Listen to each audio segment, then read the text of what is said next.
Hello friends, and welcome to my first ever makeup tutorial. Today I'll be showing you how I do my makeup from whenever I cosplay that guy from Hamlet. You know the one. Now before we begin, I do have to share out this really awesome makeup tip that I was given a long time ago, and that's called don't be a racist. Now what I mean by that is use makeup that's relevant to your skin tone. Use foundation that matches your natural complexion. Trust me, blackface and brownface are never in style, and you will look 100 times better without coming across as racially insensitive. Before you actually begin the makeup, make sure you have contacts in, primer on, all that good stuff. Then you're free to start making your outsides match your flawless personality. Here I'm using an e.l.f. concealer quad to neutralize things so I can draw over them later. Now if you're like me or Hamilton and haven't slept in a week, you can use a stronger concealer to hide those many nights of regret.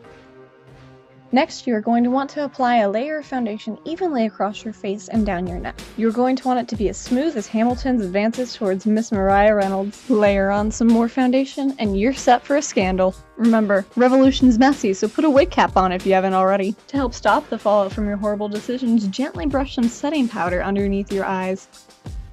Grab your favorite contouring kit and a reference image, and you're ready to start.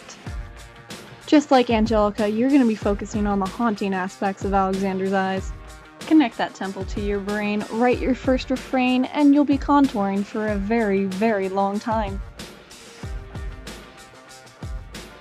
Eyes up, wise up! Guess what? You're still contouring. And if you make a mistake, don't worry about it, you can fix it. Please though, be sensible about it. Don't write an entire pamphlet about your big mistake. Your one big year-long mistake involving someone who is not your wife. Don't do that, and you may just save all of your aspirations towards the presidential office.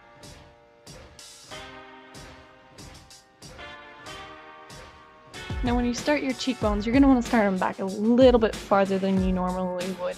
Both Alexander and lin-manuel have a hunger pain frame. After you get those cheekbones moderately down, you're going to want to start contouring your jaw. Now make it very sharp because Alexander never stops talking. Like, ever.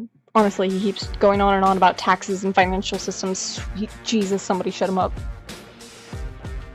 Back to those eyes again. You really want to make them prominent so you can look like a kicked puppy.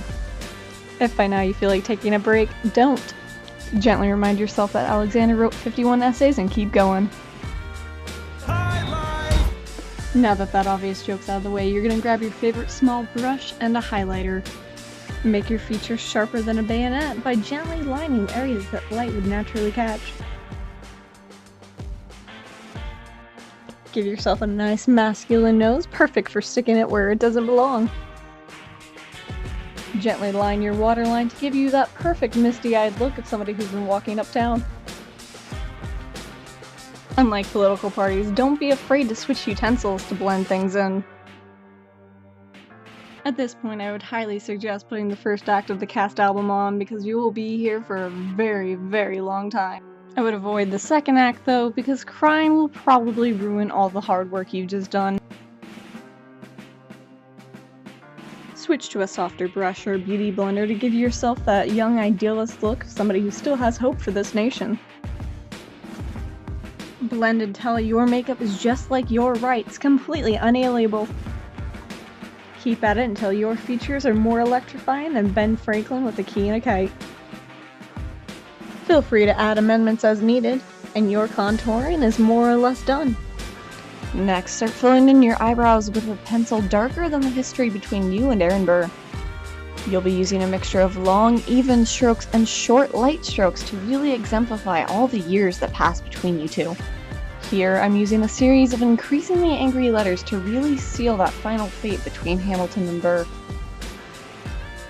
Just like popular culture and politicians, feel free to go over those brows again with the black ink of revisionist history.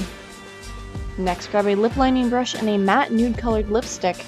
Just like the hard work of many immigrants and the after effects of imperialism and slavery, you want your new lip color to be almost invisible, only discernible to those who've been disproportionately affected by it their entire lives. Next, you'll want to gloss over that with a darker matte lipstick, this particular shade called Founding Father Fetishism Red. To finish off the eyes, start by applying a light layer of mascara to your eyelashes. This will help when you inevitably have to beg for forgiveness. Using your favorite eyeliner, extend your lash line for maximum tragic effect. Cement your position in history by using a clear translucent setting powder and a nice big fluffy brush. Eliza can always help you if needed. Since you probably only have peach fuzz, grab yourself a stipple sponge and a dark colored cream makeup and start going to work on that beard. For maximum aesthetic, take inspiration from the internet and gently dab around all the emotional wounds you have caused. Continue until you've laid on a strong enough beard foundation. Don't forget underneath the jaw or your sideburns as they're waiting in the wings for you. To give yourself the gorgeous beard you always wanted, you're gonna need a lot of layers.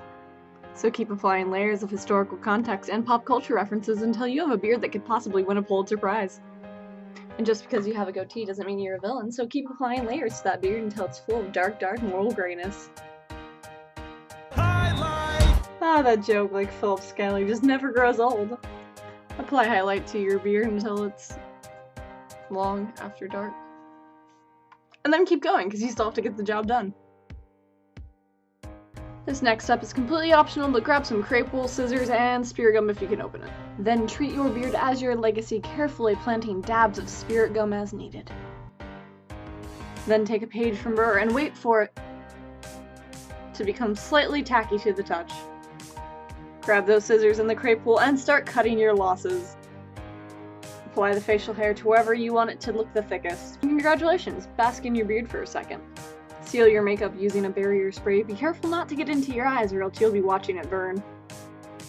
Grab some wig tape and or spirit gum, stick it all over your forehead, and prepare to blow us all away. With your gorgeous long mane of hair, of course. Pin it into place and then tease that hair out like the lottery system continues to tease you. Bask in the fact that you're satisfied one last time because you will never be again.